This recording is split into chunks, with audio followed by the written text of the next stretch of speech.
Hey everyone, What If Fan here, bringing you another exciting part of What If Natsu had dual elements.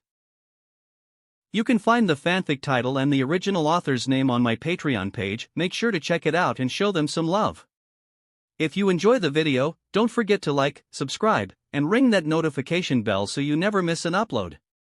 Also check out my Patreon channel for early releases of all the series, where you can find all the series released one day ahead of YouTube.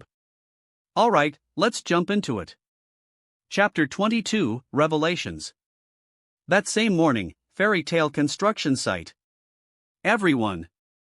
Mira Jane called out, getting all of the nearby guild members' attention. The white-haired beauty had a large smile on her face as she stood behind a makeshift bar. Starting today we can receive job requests again. There were several loud cheers before almost a dozen fairy tale mages rushed the request board, crowding around it to find a suitable job. My, they sure are eager. Mira-chan. Can I ask you something? Gray exclaimed, as he walked up to the bar. What can I do for you, Gray? Mira Jane asked, resting her hands on the bar and leaning forward. Have you seen Natsu or Lucy? Urza wanted us all to go on a mission together, and she hasn't seen either of them since we got back to town yesterday.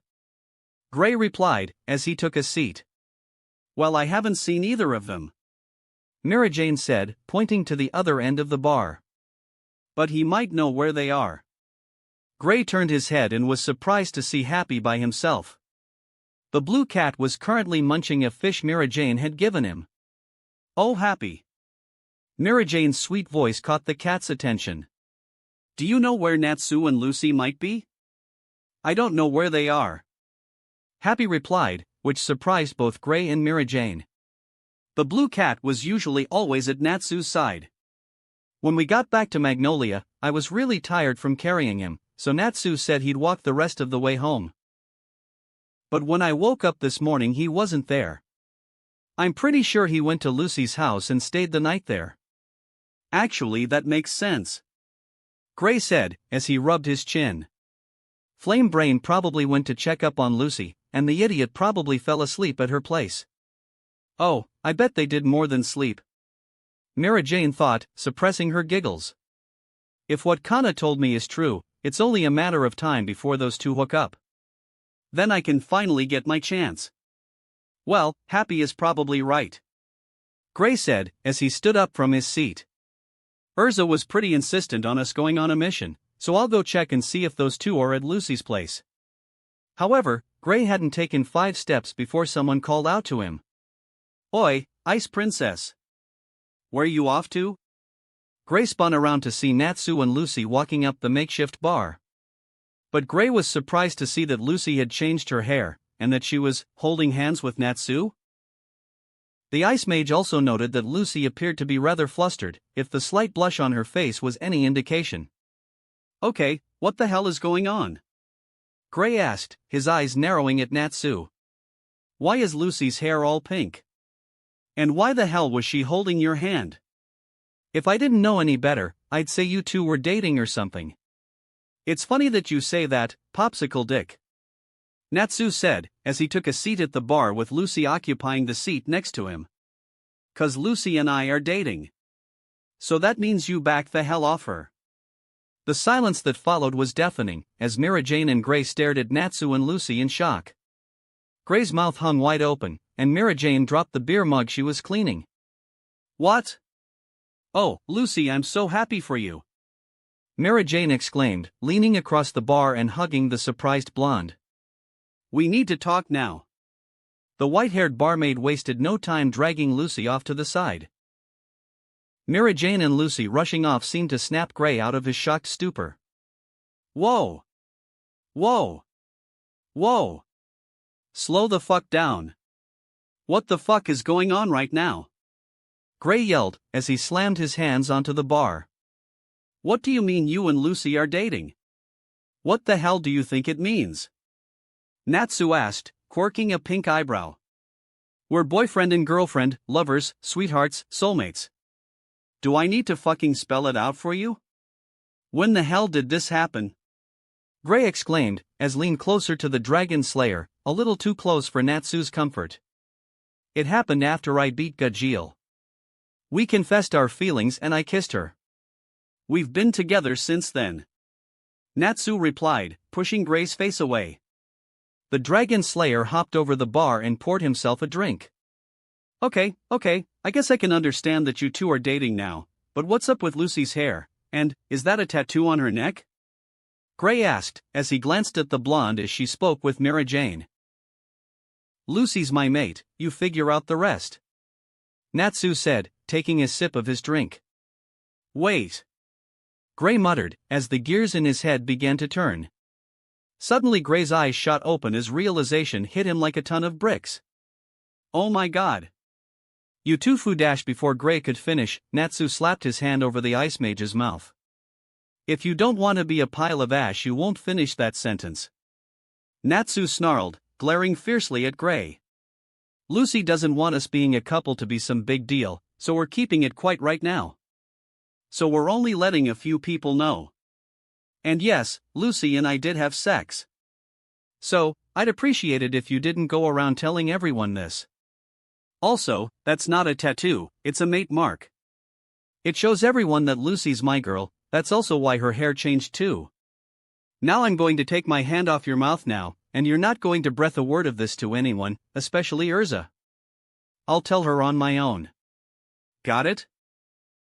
Seeing Gray nod, Natsu released the ice mage. Holy shit man, that's a lot to process at once. Gray said, as he rested his head on his hand.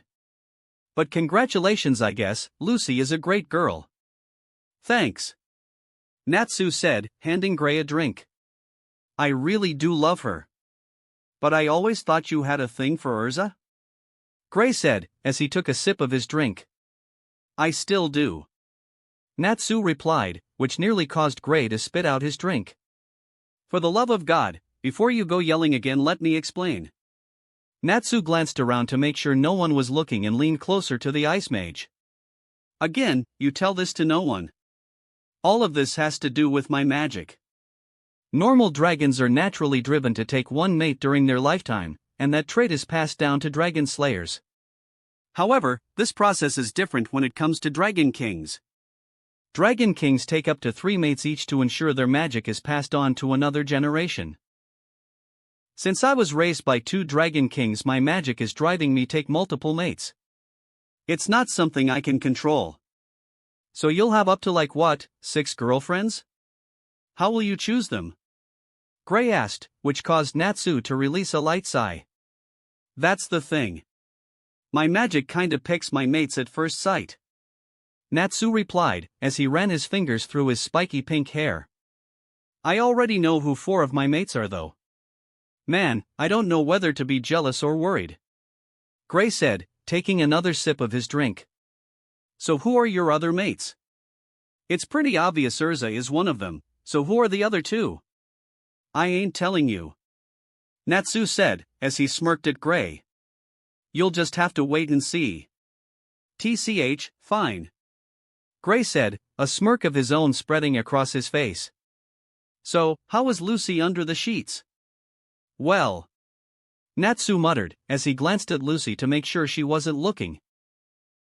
Seeing that the blonde was still talking to Mara Jane, Natsu didn't see the harm in bragging a little. Natsu was suddenly cut off when a table crashed into him. 2 minutes earlier, with Mara Jane and Lucy. So it's official now, huh? Mara Jane asked, once she had led Lucy far enough away from the other mages. Lucy's face was bright red, and she unconsciously rubbed the mate mark on her neck. I guess Kana wasn't lying. Yeah, Natsu and I are really dating, wait. Kana knows? Lucy hissed, panic evident in her tone. Kana and Biska know. Mara Jane clarified, grabbing a hold of Lucy's shoulder before she could have a full-blown panic attack. But before you start freaking out, Biska promised she won't tell anyone. Kana, on the other hand, she's only told me so far. But she's seriously a wild card, I never know what she's gonna do. But how do they know? Lucy asked nervously, as she rubbed her arm. Biska used her rifle, and saw you and Natsu kiss after he beat Gajeel. Mara Jane replied, causing Lucy's face to darken another shade of red. Kana grabbed the rifle from Biska and saw for herself. "This is awful," Lucy said in a dejected tone, as she hung her head. "I didn't want everyone to find out yet. Like I said, you don't have to worry about Biska telling anyone," Mira Jane said, trying her best to reassure the blonde. "However, you probably won't have to worry about Kana talking either. She'll probably just use this blackmail or tease you." "Thanks, Mira, that makes me feel a little better," Lucy said, as a small smile spread across her face.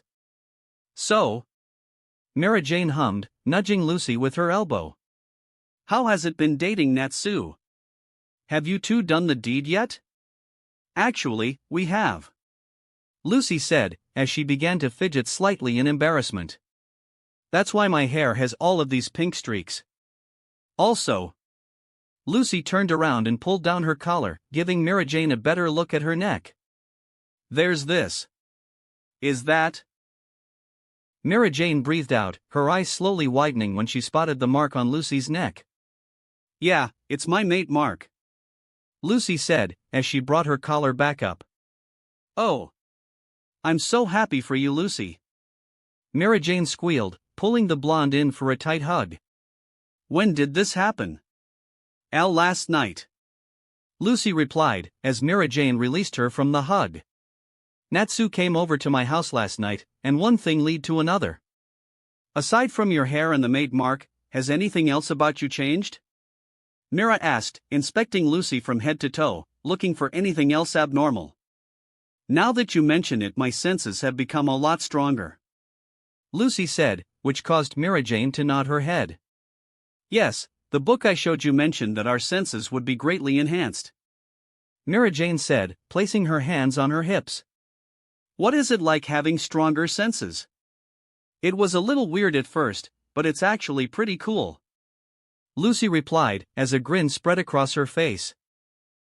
"I could smell the bakery that's near my apartment from a few blocks away, and like Natsu, I'm starting to distinguish people by their scents. I could also hear all the ruckus coming from the guild practically from my home. Plus, I've never been able to see so clearly. I know my senses aren't quite as strong as Natsu's, but it's still amazing." "I see. That all sounds very beneficial," Mira Jane said, nodding her head. "So?" Mira Jane cooed, leaning closer to the blonde with a devilish smile on her face. "How was our big dragon in the sack? I bet he was real beast." "Oh, he was amazing, Mira," Lucy gushed, as she remembered her night of passionate lovemaking with Natsu. "He was so gentle and caring at first, then he just went dash." Lucy was cut off when a loud crash was heard from behind them. Mira Jane and Lucy spun around to see Natsu lying on the ground, table fragments scattered around him. "Natsu!" Both girls ran up to the dragon slayer and helped him up. "Are you okay, Natsu?" Mira Jane exclaimed, checking the dual dragon slayer for any injuries. "Yeah, I think I'm okay," Natsu replied, as he rubbed his head. "But where the fuck did that come from? You dare say something like that again?" The sudden exclamation caused Natsu's head to snap towards its source. What the dragon slayer saw caused him to release a throaty growl. Across the construction site stood Urza, who blaring down a cocky-looking Laxus. "What's Urza doing?" Lucy asked, resting a hand on Natsu's shoulder. "I'll be right back," Natsu said, as he gently brushed Lucy and Mira Jane's hands of his shoulders. "You two stay right here. Don't do anything stupid, Natsu," Mira Jane called out with a worried look in her bright blue eyes. "I'll be fine, Mira," Natsu said, not turning to face the barmaid. "If you didn't hear me, I'll say it a little more clearly," Laxus said with a smug look on his face. "This guild doesn't need any weak bastards in it. You're scum." Urza growled out through clenched teeth, as she tightly balled her fists. "We were looked down upon by a guild such as Phantom Lord," Laxus said, running his hand down his face. "I couldn't bear to show my face to anyone. TCH, that dick has been back 5 minutes and he's already mouthing off," Gray said, as he crossed his arms over his chest. "I can't believe someone like him is an S rank." Lucy said, frowning at the large blonde-haired man. I'm talking about you guys specifically. Laxus said, as he pointed at Team Shadowgear. I heard you all were beaten up by the Iron Dragon Gajeel. Ha ha ha. That's so pathetic. By the way, who the hell are you three? Ha ha.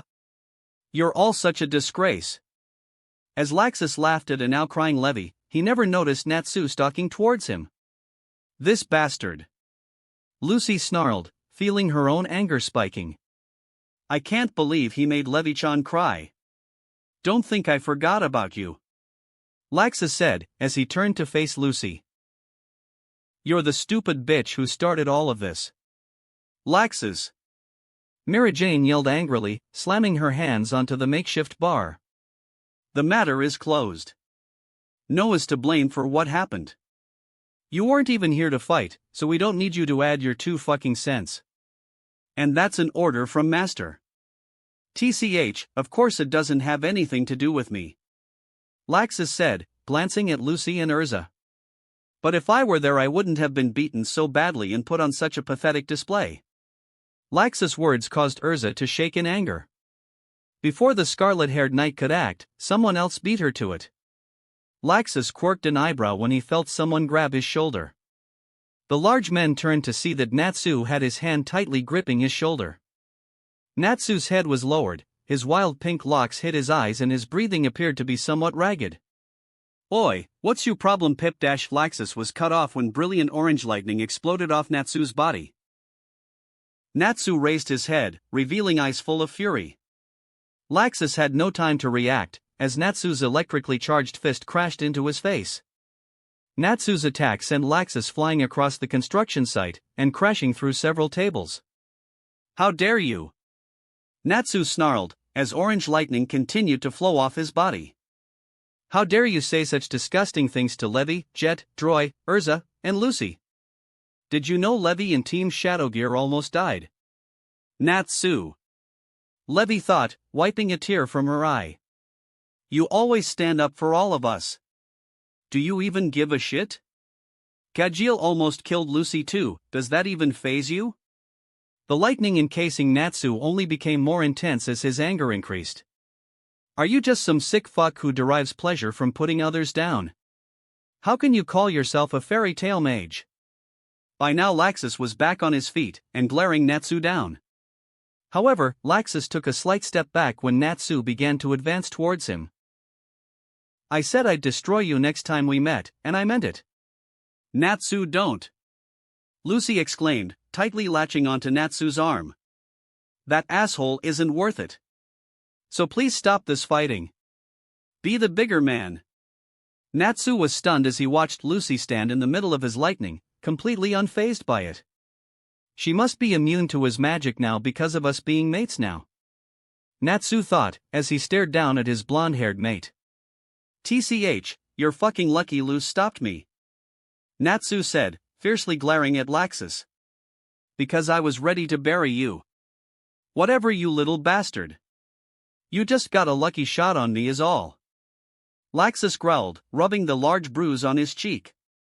But Natsu didn't miss the fear that flashed through Laxus' eyes. I've got better things to do than hang out with you weaklings. If my plans succeed, I'll erase all of you weak little shits. And anyone who dares to oppose me. I will make the strongest guild in the world. A guild that nobody will look down on. The strongest guild in history. Letting out one last growl, Laxus disappeared in a flash of lightning. Succeed? What nonsense is he going on about? Lucy asked, as Mira Jane walked up to her and Natsu. It's not really nonsense. Mira Jane replied with a frown on her face. Because Laxus is Master's flesh and blood grandson. So if Master retires, the chances of Laxus becoming our next Master are quite high. That's awful, I don't want someone like him as our Master. Lucy said, tightening her grip on Natsu's arm. The Dragon Slayer's presence seemed to calm her. All he does is look down on his nakama. That's why rumors are floating around that Master won't retire because of that. Mira Jane said, as she released a light sigh. I seriously worry about him sometimes. Don't worry, Luce. Natsu said, glaring at where Laxus had been standing. That bastard won't become master if I have a say about it. You need to calm down, Natsu. Urza said, as she placed her hand on Natsu's shoulder. Messing around with Laxus isn't worth it. As Urza stood next to Natsu, she finally took notice of the blonde that was clinging to Natsu. Especially the celestial spirit mage's new appearance, the mark on her neck catching Urza's attention more than anything else. By the way, Lucy, what's up with your new look? Urza quirked an eyebrow when Natsu and Lucy exchanged a quick look. Urza, can we talk in private for a second? Natsu asked, gently removing himself from Lucy's grasp. It's something really important. Sure thing, Natsu. Urza said, now more confused than before. There's a secluded spot behind the construction site, we can talk there. Natsu shared one last look with Lucy, before he quickly followed after Urza. Once both mages were in private, Natsu double-checked to make sure no one had followed them. Alright, Natsu, what's so important that we had to talk in private like this? It's about Luce. Natsu said, causing Urza to quirk a scarlet eyebrow. You asked why she looked different, right? Yeah, her hair had all those pink streaks in it, and I noticed a strange mark on her neck. Urza replied, as she nodded her head. It's strange, because she was fine the other day. Well, there's a specific reason Luce looks like that now. Now I don't want you to get you upset, and I don't want you jumping to conclusion. Can you do that? Natsu asked, placing his hands on Urza's shoulders. Sure thing, Natsu, now tell me what's up, you're really starting to worry me. Urza said, a concerned look in her brown eyes. Natsu took a deep breath to calm himself, before he dropped the bomb on Urza. Luce and I are dating. See, come again. Urza said in a stunned tone, as her eyes slowly widened. I don't think I heard you quite right. Luce and I are in a relationship, Urza. She looks different because we're mates. Natsu explained, seeing realization flash through Urza's eyes. So you too? Yes, last night. Natsu said, as he squeezed Urza's shoulders. But Urza, there's something you need to know. It has to do with me being raised by two dragon kings. Even though I'm with Lucy, I still low dash. Congratulations. Urza suddenly said, cutting Natsu off in the middle of his explanation. I'm really happy for you too. Urza, please let me finish. Natsu tried to continue, but Urza shook herself out of his grasp. The dragon slayer reached out to Urza, but she began to walk away. Urza, wait. It's fine, Natsu, you don't need to explain anymore. I get it. Urza said, giving Natsu a smile that he could immediately tell was fake. Now why don't we get the team together and go on a mission? Oh, okay. Natsu said, as he hung his head. The dragon slayer tightly balled his fists and clenched his teeth. I really messed up this time. Why do you have to be so stubborn, Urza? Why couldn't you just let me explain that I love you too? That we can still be together. Good, I'll go pick something out. Urza said, walking away to pick out a mission. As the scarlet-haired knight walked away, she hung her head to hide the tears that were streaming down her cheeks. Damn it! I waited too long. Now I lost him to Lucy. I never even got a chance to tell him how I felt. Urza quickly wiped away her tears, as she picked out a request off the board. A sudden rush of anger flowed through Urza while she scanned over the missions. Taking out an illegal magic school, huh? Perfect, I really need to destroy something right now. That night. Retire, huh? Makarov muttered, as he took a long sip of his beer. Fairy Tale's master was currently sitting atop the new guild's construction site. With a new guild hall, there should be a new master too. Laxus, his way of thinking is a serious problem, so he's definitely not an option. Mistigan is a complete recluse. Gildarts has been around for years. Maybe, no, she's still too young. Urza, plus she has her own personal problems right now. Master! A sweet voice called out from below. Looking down, Makarov saw Mira Jane smiling up at him. So this is where you've been hiding? What is it, Mira Jane? Makarov asked, taking another sip of his drink. It seems something has happened again, Mirajane said, as he pulled out a stack of papers. It seems Natsu and his team destroyed a stretch of road on their job. Urza herself actually caused more destruction than Natsu this time. Makarov's jaw dropped when Mirajane said this. It seems she even threatened the army forces that arrived on the scene. The council has requested that we compensate immediately. Mirajane quirked an eyebrow when she saw the horrified look on Makarov's face. Oh my, what's wrong, master? There's no way in hell I can retire now. Makarov yelled, anime tears pouring from his eyes. 4 days later. ****, alright, that's another mission done. Lucy groaned out, wiping the sweat off her brow. God damn, Urza has been running us ragged with all these fucking missions. Gray complained, as he prodded a barely conscious thug with his foot. We've done 8 missions in the past 4 days. Yeah, but at least these guys didn't put up too much of a fight. Natsu said, sitting atop a knocked-out bandit. I can only imagine she's doing this to take her mind off me and Lucy being together. I really have to talk to her when I get the chance. I still love her, damn it, and I hate seeing her being so miserable. Natsu released a heavy sigh and crossed his arms over his chest. She's been avoiding me too. Every time I try to talk to her, she makes an excuse and leaves. And she never wants to hang out with me anymore. You're right, weaklings like these guys shouldn't be causing trouble, Gray said, as he gave the thug one last kick. But when the Ice Mage turned to Natsu, he was surprised to see the dual Dragon Slayer lost in thought. Oi Ash for brains, what's up? Oh, it's nothing, Natsu said, standing back onto his feet and stretching. Just thinking about what to eat for dinner. Figures, all you think about is food and fighting, Gray said, as he shoved his hands in his pockets.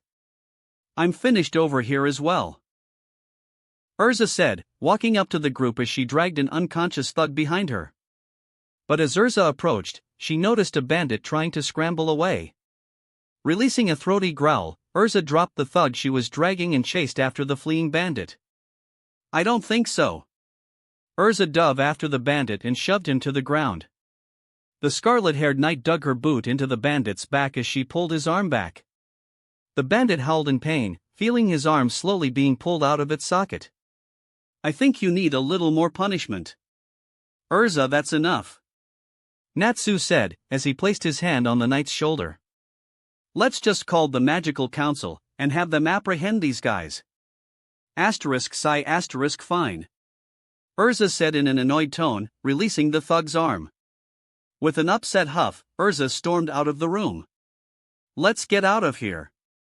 Well, that job went quicker than expected, Lucy said in a cheery tone, as she tried to ease the tension that had filled the group.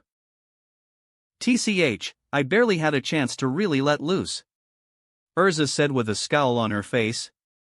I think you had plenty of time to let loose, Lucy thought with a sweat drop, gazing at the collapsing building around them. Well, we've still got our place at the local inn for another day, Natsu said, as he walked up to Urza. This town is pretty laid back, why don't we stay the night and head back tomorrow? I'd rather get back quickly, and go on another mission, Urza said, quickly shooting down Natsu's idea. Come on, Urza. We've been going non-stop for days, Gray complained, as a frown spread across his face. Give us at least one night to rest and recuperate. Urza stopped in her tracks and turned to glare at the other members of the team. But when Urza really looked at them, her eyes softened. They did truly look exhausted. Gray and Lucy looked as if they'd pass out if they continued at their current pace, and Natsu had noticeable bags under his eyes from the lack of sleep. Alright, we can stay the night, Urza said, causing the other members of the team to let out a sigh of relief. But we are leaving tomorrow. Fine by me, I just need a good night's sleep, Gray said, as he stretched his aching limbs. Ha! Lucy muttered, something off in the distance catching her eye. Hey, look over there. Everyone turned to see a person standing a short distance away. Isn't that Lok? The sudden attention caused Loke to turn to his nakama. Well, isn't this a coincidence? Gray said, as the group walked towards Loke. So you got work around these parts too? Natsu asked with a grin on his face. Yeah, something like that. Loke replied nervously, rubbing the back of his head. Ah. I have been looking for you. About my keys, I want to thank Lucy exclaimed, as she pushed her way towards the front of the group. Lucy! Loke yelled, recoiling away from the blonde celestial spirit mage. The orange-haired man immediately began to sweat nervously. Well, work is calling. With those final words Loke dashed off. Ugh, what's with that guy? Lucy exclaimed, as she pinched the bridge of her nose. Man, what the hell did you do to him? Gray asked, quirking an eyebrow at the busty blonde. I haven't done anything. Lucy replied, as she balled her fists. Come on, we've wasted enough time, so let's head back to our inn. Urza said, leading the group back to their lodging. Later that night, Lucy let out a content sigh, as she let the hot spring's warm water wash over her. The busty blonde leaned her head against the stones behind her and closed her eyes. This is such a small and quaint town west of Magnolia. I believe it's called Balsam Town. Gray mentioned that it's a popular tourist spot because of its unique oriental architecture. Our latest job was to take a group of thieves that had holed up in a local castle. It was great that we finished early, because now we get an extra night to relax and unwind. As Lucy enjoyed the relaxing water, her mind drifted to Loke. What's up with him? He's been acting so strange lately. Then Lucy cracked an eye open and glanced at Urza. The scarlet-haired knight was on the other side of the spring, as if she were avoiding her. Lucy noted that Urza had a frown on her face and she appeared to be in deep thought. Then there's Urza. She's obviously upset about me and Natsu being together. But this is starting to get out of hand. She needs to let Natsu explain himself instead of pushing me and him farther away.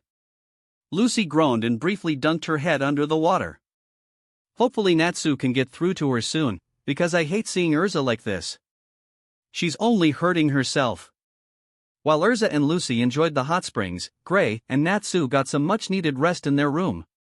The ice mage was trying to catch some sleep, but he was awoken when Natsu and Happy burst into the room. Here we go!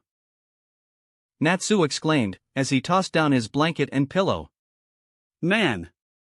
It's nice that we can finally get some sleep. Oi!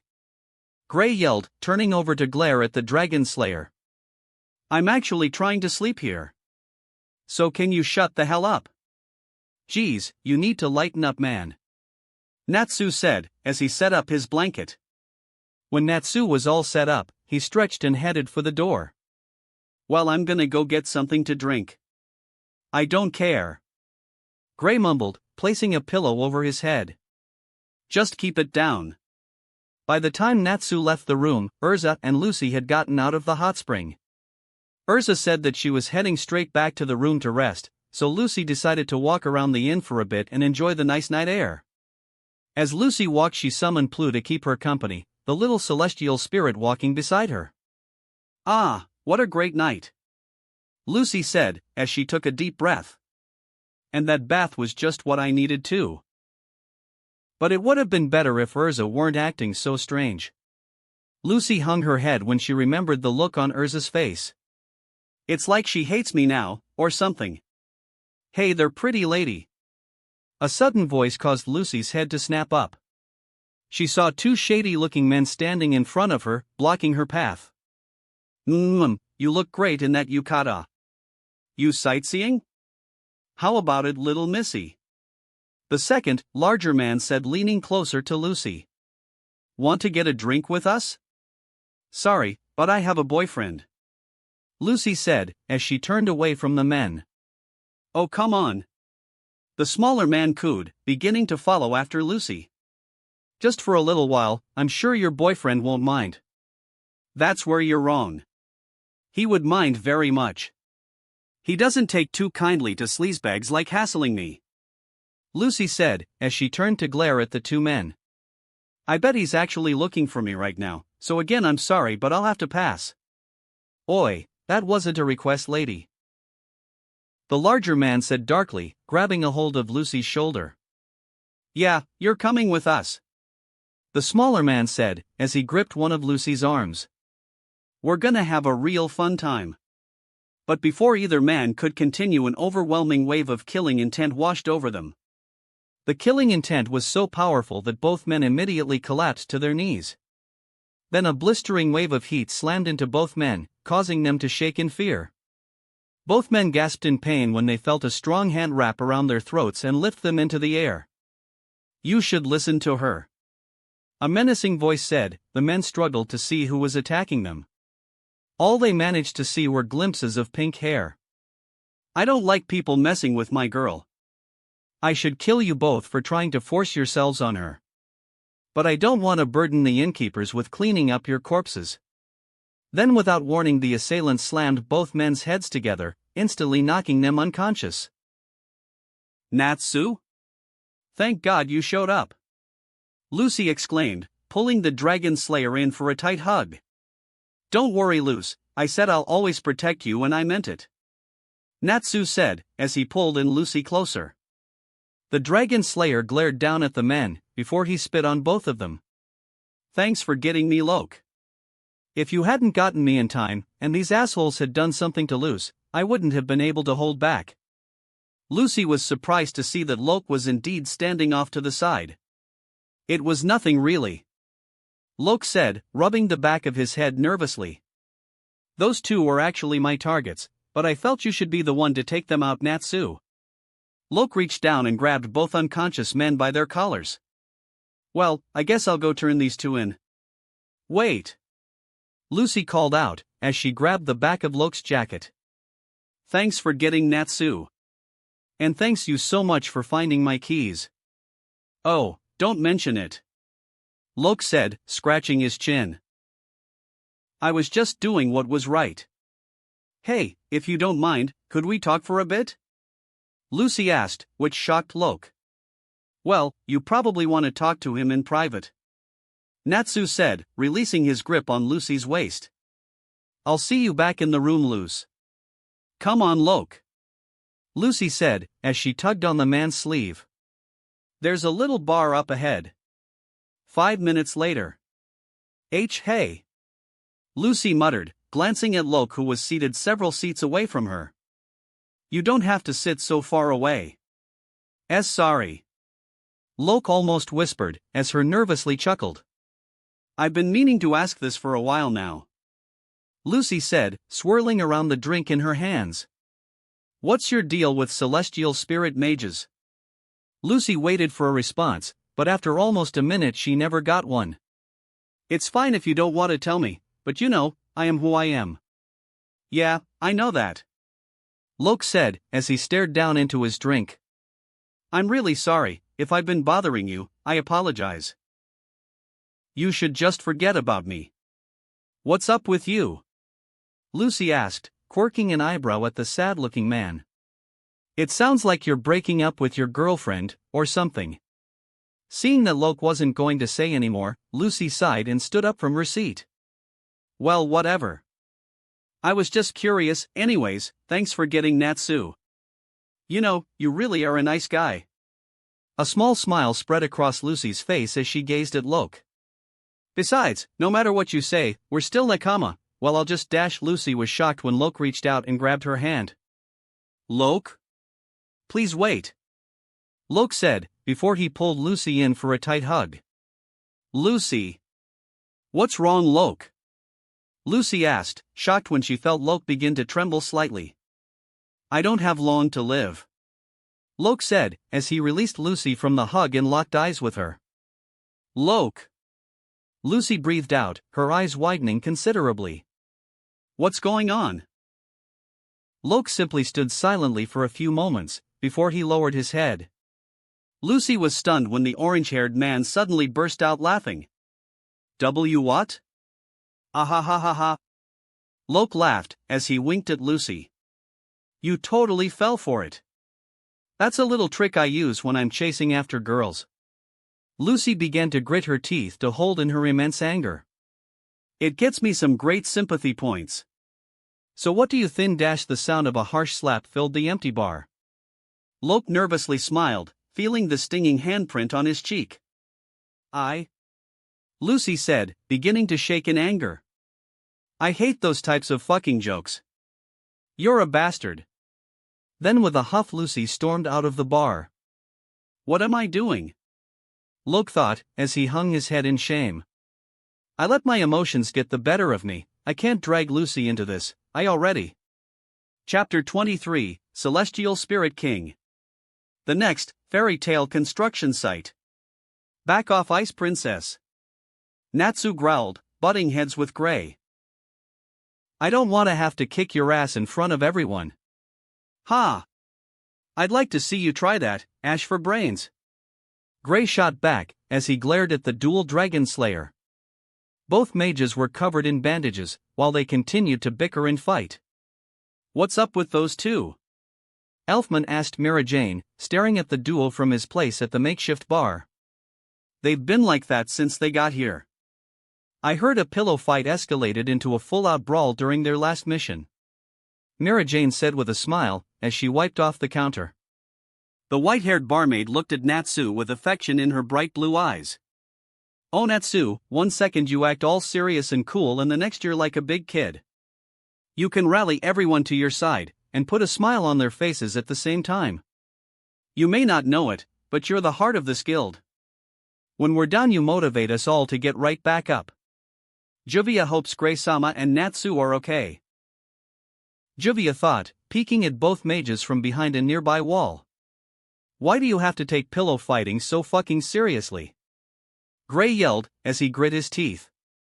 I go all out when I do anything. Natsu roared, tightly balling his fists. You're just bitching because you lost. You didn't have to set the fucking pillows on fire when you threw them. Gray shouted, as he shoved Natsu. And what? More like you lost. How do you determine who wins a pillow fight? Juvia thought, quirking a blue eyebrow. Lucy. Both mages yelled simultaneously, as they turned to face the blonde. I won, didn't I? For the love of God. Can you two please knock it off for 5 fucking seconds? Lucy yelled, turning to glare at both mages. You especially Natsu. Stop this petty bickering. Sorry. Gray said, as he hung his head. Holy shit, she was as scary as Urza right there. Yeah, sorry Luz. Natsu said in an apologetic tone, rubbing the back of his head. I'm sorry too Natsu. I shouldn't have snapped at you guys like that. Lucy said, as she poked at the food on her plate. I've just got a lot on my mind right now. What's up, Luz? Natsu asked, taking a seat next to his mate. You seem like you're upset, or something. You know you can always talk to me whenever you need to. Thanks for the offer. Lucy said, as she placed a discreet kiss on Natsu's cheek. But I think I'll pass. The blonde celestial spirit mage was about to take another bite of her food, but a sudden commotion at the other end of the bar caught her attention. Hey, have you seen Loki? Lok, are you here? Where is Lok? Lucy turned her head to see a group of girls gathered at the other end of the bar. Olive girls bombarded Mira Jane with questions, all of them pertaining to Lok's whereabouts. The girls all looked upset, as if something terrible had just happened to them. Huh, what's going on over there? Lucy asked, quirking a blonde eyebrow. I recognize some of them. Natsu said, as he scratched his chin. I've seen a couple of those girls with Lok before. I guess they're all claiming to be his girlfriend, or something. Lok broke up with me last night. He never even told me why. Oh no, the same thing happened to me. Me too. Why would he do something like that? I don't know. Mira Jane replied nervously, waving her arms dismissively. But this didn't stop the girls from asking her even more questions. Did he find some other girl? Who is this bitch? Is she in this guild? Mira Jane began to sputter, as she tried to come up with some type of response. But the white-haired barmaid couldn't come up with anything, so she did the only thing she could think of. Lucy! A little help over here. Instantly all of the girls questioning Mara Jane wiped around to face Lucy, an angry look in all of their eyes. Lucy gulped as the girls began to stalk towards her. Who's that? She's kinda cute. And she's got huge breasts. Is she Loke's new girl? And Natsu? Lucy said in a worried tone, tugging on the dragon slayer's vest. A little help, please. **** alright, I'll handle this. Natsu groaned out, as he slid off his seat. When I give the signal, you book it. The dragon slayer inhaled deeply, before he unleashed a stream of orange flames directly into the ground. A cloud of dust and debris was immediately kicked up, which created an improvised smokescreen. The girls began to cough and sputter as the debris clouded their vision. Now loose. Run for it. I'll meet you back at your place. Thanks, Natsu. Lucy called out, running in the direction of her apartment. And Mira. Don't get me involved next time. Damn it, she got away. Let's chase after her. Yeah, we've gotta question her. Well, Lucy better lay low for a while. Those girls looked really upset. Mara Jane said, as she watched the group of girls run off, in the opposite direction of where Lucy had gone. Yeah, but that wasn't very nice, Mira. Natsu said, causing the white-haired barmaid to pout cutely. But Natsu, I couldn't think of anything else to do. I needed some help there. Mara Jane said, as fake tears formed in the corners of her eyes. Okay, you can knock off the crocodile tears, Mira. Natsu said, giving the white-haired beauty a knowing look. I know you too well, you could have easily dealt with those girls. You just wanted to mess with Lucy a little. Oh pooh, you're no fun, Natsu. Mara Jane whined, as she crossed her arms under her chest, which had the added effect of giving Natsu a generous eyeful of her ample cleavage. I can never get away with teasing you anymore. You can tease me all you want, Mira, but ease off loose a little. Natsu said, his eyes still firmly locked on Mara Jane's bouncing breasts. Natsu. Mara Jane said, snapping her fingers in front of the dragon slayer's face. My eyes are up here. Huh? Oh shit, sorry about that, Mira. Natsu said, as he rubbed the back of his head in embarrassment. I thought I was being a little more discreet about that. Natsu, you were practically drooling. Mara Jane said, before she got a seductive look in her eyes. The white-haired barmaid smirked lustfully as she leaned forward, which allowed Natsu to practically look down her dress. You know, Natsu, if you want to look at them so badly, I can give you a private show later. Sorry, Mira, but that'll have to wait. Natsu said, causing Mara Jane's seductive facade to immediately falter. I have to deal with Urza first, before I can do anything with you. Oh, you're no fair, Natsu. Why do I have to wait? Mara Jane complained, as she let out an annoyed huff. But Mara Jane squeaked in surprise when she felt a strong arm wrap around her waist and pull her close. Looking up, Mara Jane saw that Natsu's face was only a few inches away from hers. I'm sorry, but you'll just have to be patient, Mira. Natsu said, a wide smirk spreading across his face. Mara Jane's eyes shot wide open when Natsu's leaned forward and briefly captured her lips in a passionate kiss, but it was nothing more than a quick peck. But the small kiss was enough to set fireworks off in Mara Jane's heart. As Natsu gazed into Mara Jane's eyes, he remembered what the voices of his magic had told him a few days earlier, after he had found out Juvia liked Gray. Remember, good things come to those who wait. With that, Natsu left a flustered Mara Jane to bask in the afterglow of her first kiss with the man she loved. 10 minutes later, Lucy's apartment. So that's everything that's happened, Crux Gigi. Lucy explained, as the elderly cross-shaped celestial spirit floated in front of her bed. I definitely overreacted when I slapped Loke, but the more I think about it, the more I feel like he wasn't joking. The celestial spirit merely hummed in response. That's some pretty heavy stuff, Luce. Natsu said, crossing his arms over his chest. Can you please investigate any celestial spirit mages Loke has been involved with in the past? Lucy asked the celestial spirit.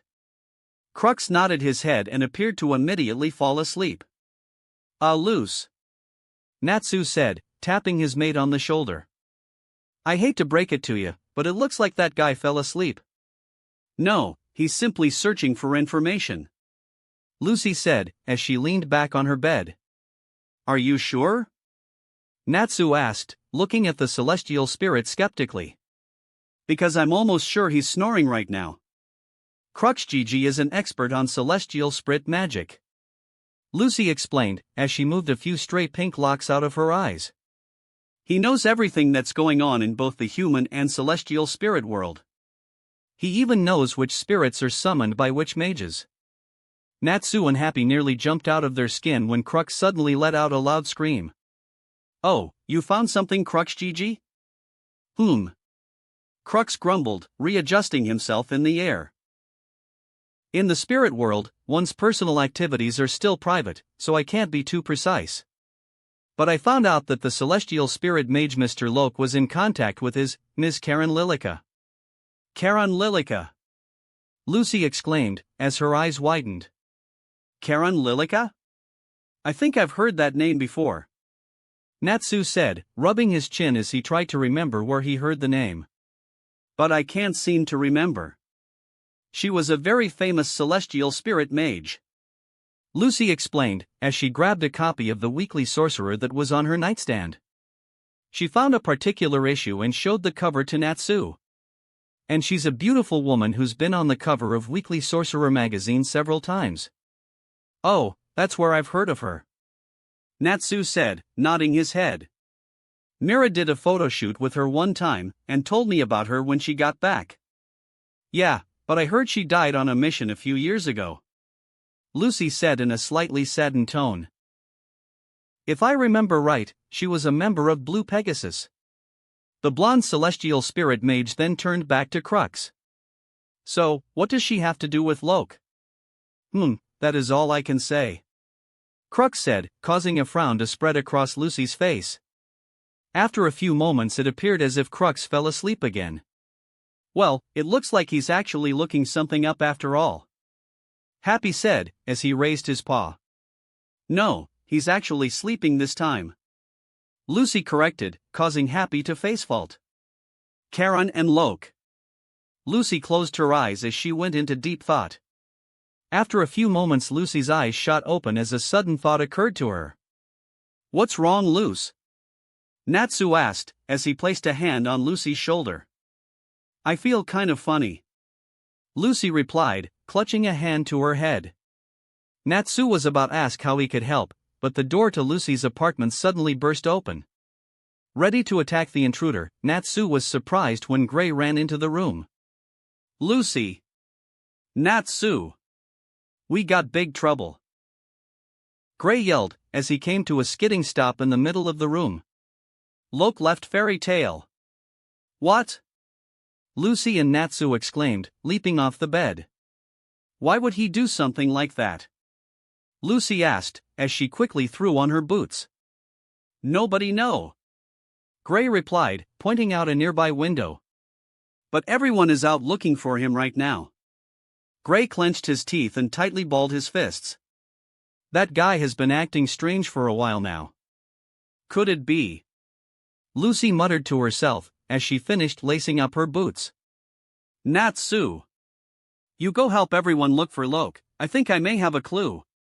Before Gray or Natsu had a chance to question the blonde, she bolted out of the apartment. Both men were surprised when she hopped out of the window instead of using the door. Oi, Lucy! Gray exclaimed, running up to the window Lucy had jumped out of. What's the big idea? Where are you going? You heard her, Ice Princess, Natsu said, as he grabbed Gray by arm and began to drag him out of the apartment. Let Lucy do her thing while we look for Loke. 30 minutes later, remote location south of Magnolia. Loke had a solemn look on his face, as he stared at the aging grave in front of him. The grave was located on a small, isolated cliff, and was surrounded on three sides by a beautiful waterfall. The orange-haired man ran his hand over the inscription on the tombstone, Here lies Karen Lilica. Loke let out a long sigh, as he ran his thumb over Karen's name. So this is where you were, I had a feeling. Loke immediately bolted upright when he heard a feminine behind him. He turned his head to see Lucy smiling at him. Everyone is worried sick, and looking all over for you. Lucy, what are you doing here? Loke asked, turning to face the blonde celestial spirit mage. This is Karen's grave, isn't it? Lucy asked, which caused Loke's eyes to widen. Celestial spirit mage Karen Lilica was your summoner, celestial spirit Loke, or more accurately Leo the Lion. Heh, you're something else, you know. Loke said, a sad smile spreading across his face. I should have known you'd figure out my secret. I'm a celestial spirit mage who's made a lot of contracts with spirits. Lucy explained, clasping her hands behind her back. It took me a while, but I finally sensed the real you. But, I really should have noticed sooner. Just so much has been happening lately that I never really paid much attention. Normally, when the summoner who holds your key dies, your contract is broken. You're then forced back to the celestial spirit world until your next summoner appears. Karen died, yet you're still here. There must be a reason why you can't return to the celestial spirit world. Loke chuckled darkly when Lucy said this. Just as humans can't survive in the celestial spirit world, spirits can't survive long in the human world. Your life force will continue to drain away until you die. It's been 3 years already. Loke said, which caused Lucy to gasp. 3 years? I'm stunned you made it past one. Lucy exclaimed in a shocked tone. You're right. Loke said, as he rubbed the back of his head. I've reached the end of my line. I'm running out of strength. I can help you. Lucy exclaimed, taking a step towards Loke. Tell me why you can't return to the celestial spirit world, and I'll try to open the gate for you. I don't need your help. Loke calmly said, as he shook his head. What are you talking about? If we don't act soon you'll die. Lucy yelled, taking another step towards Loke. Please, let me help you. The reason I can't return is quite simply really. Loke said, as he lowered his head. I broke the sacred bond between summoner and spirit, and I've been exiled forever. Exiled, forever? Lucy breathed out, her brown eyes widening considerably. This is my own sin.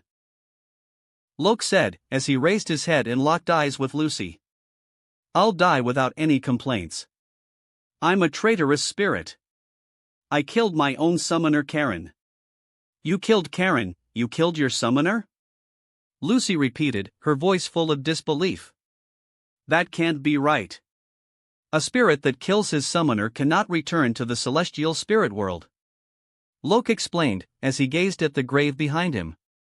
I will disappear right here. But, you can't. Lucy whispered, tears forming in the corners of her eyes. It happened 3 years ago. Loke said, as he hung his head. Karen belonged to the guild Blue Pegasus.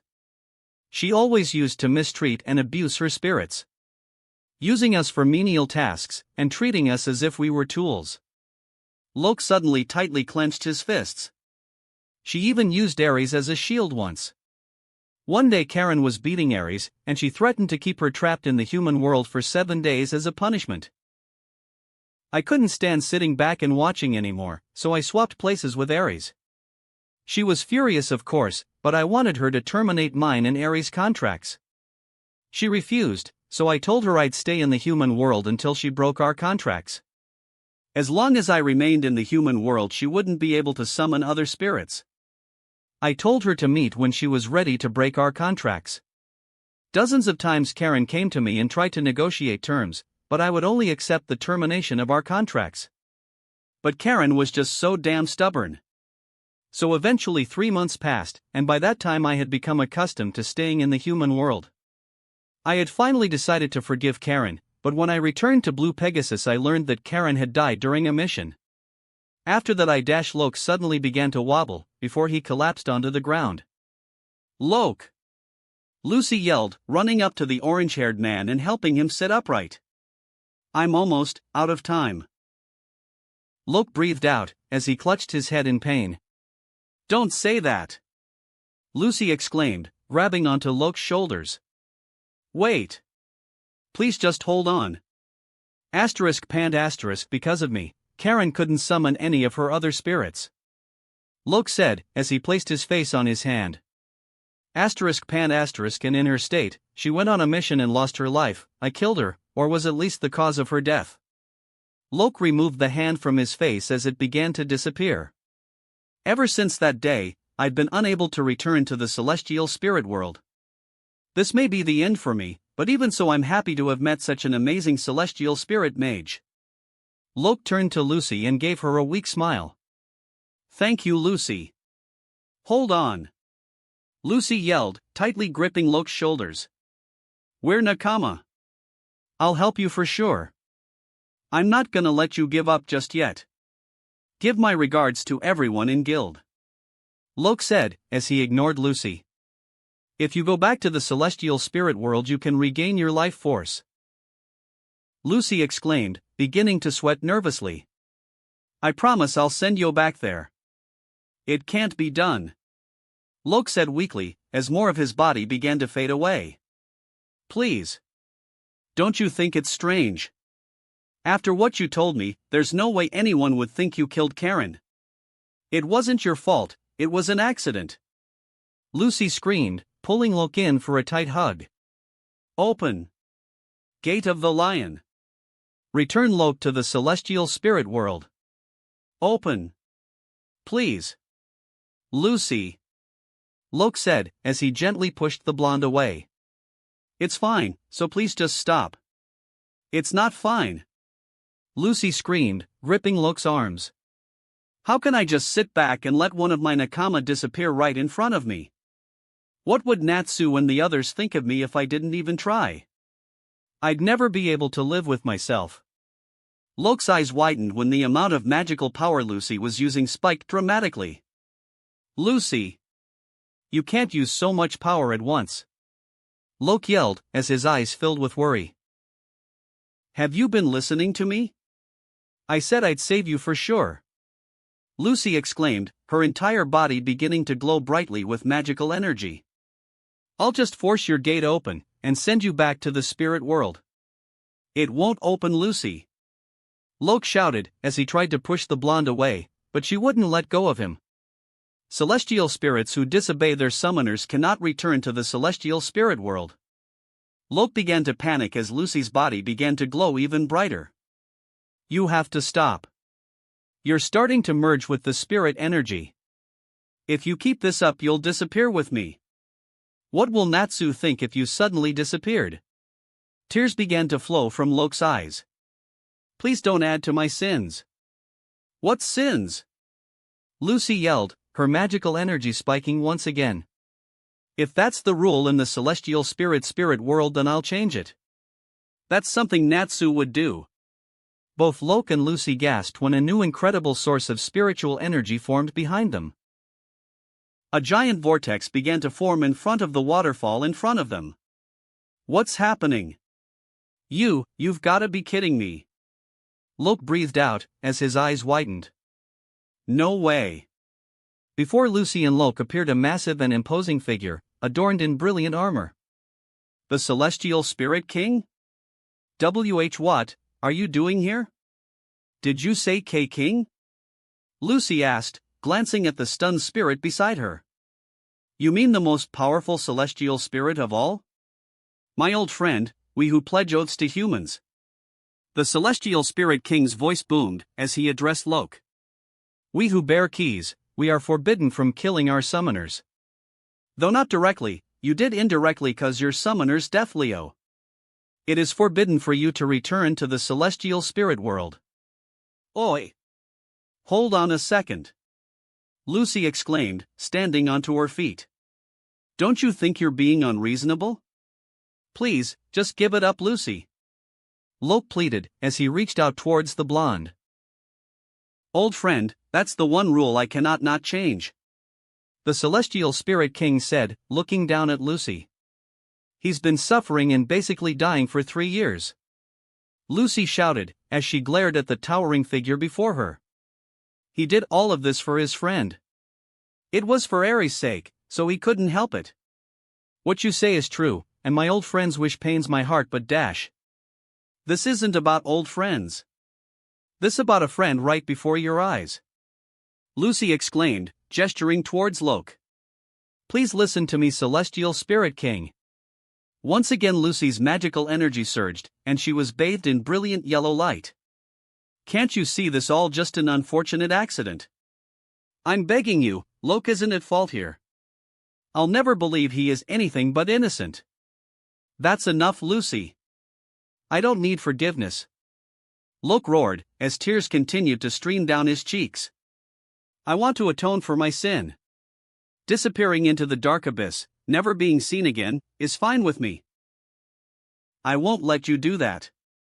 Lucy screamed. The ground underneath her began to tremble because of the amount of magical energy she was releasing.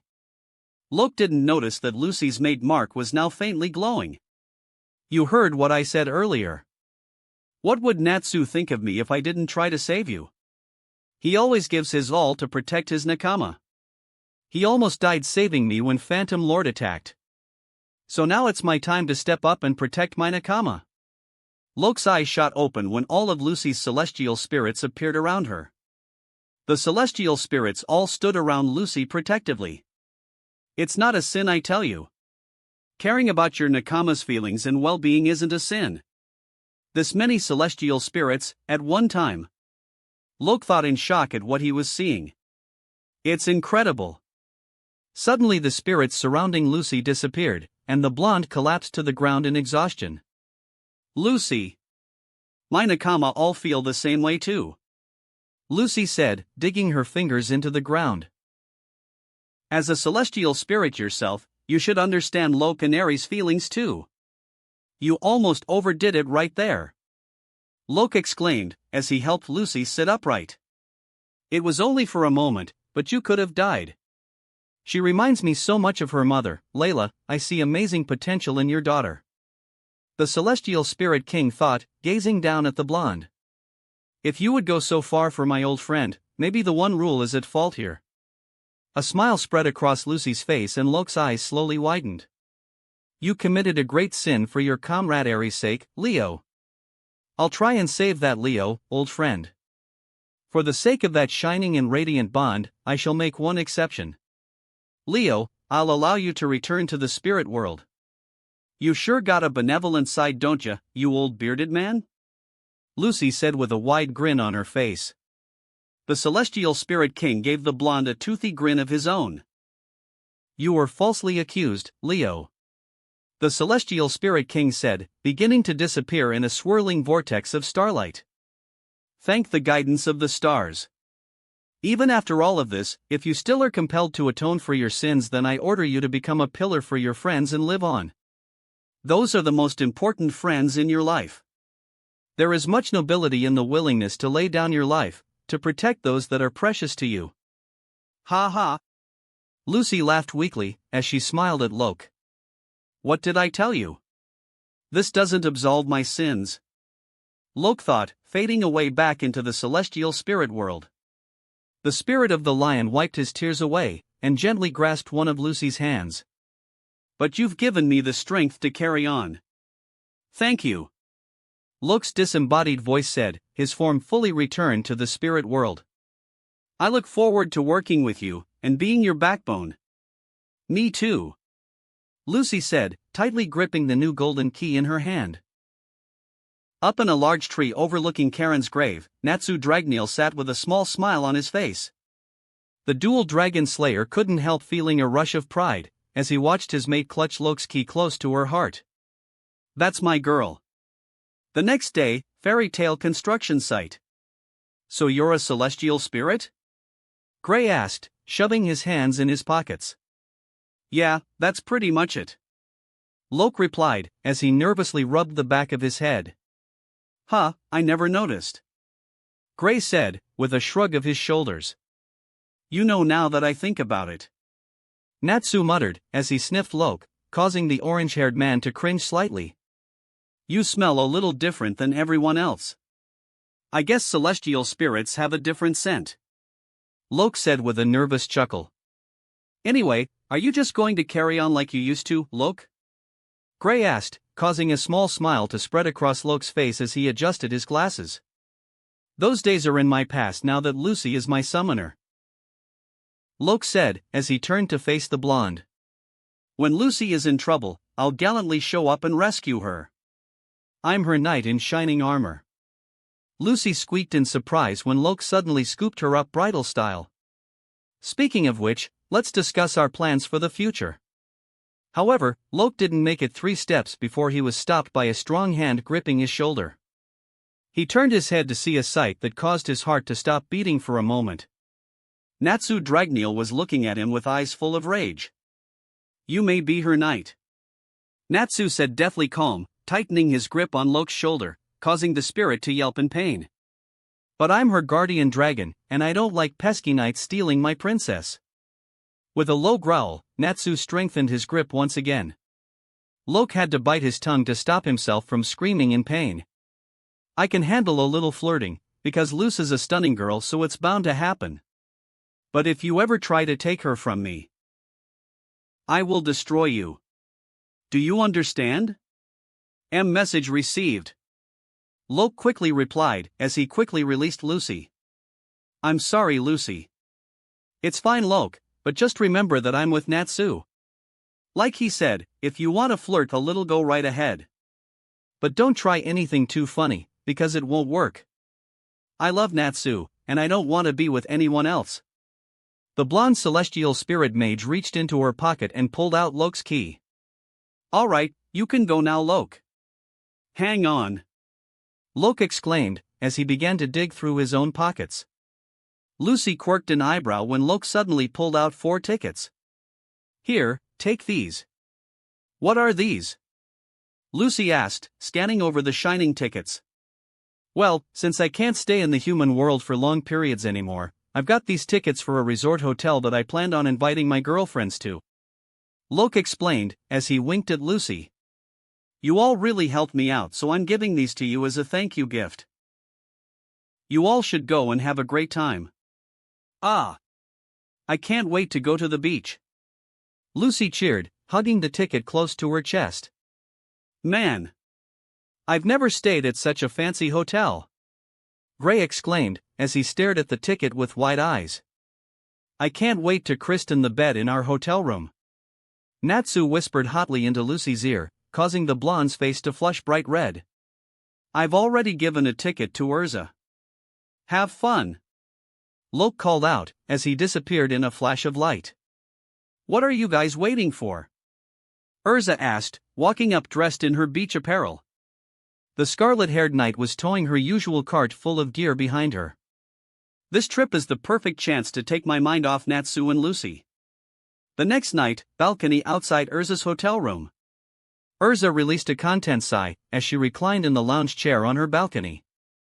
The scarlet-haired knight was exhausted from her day full of fun and leisure.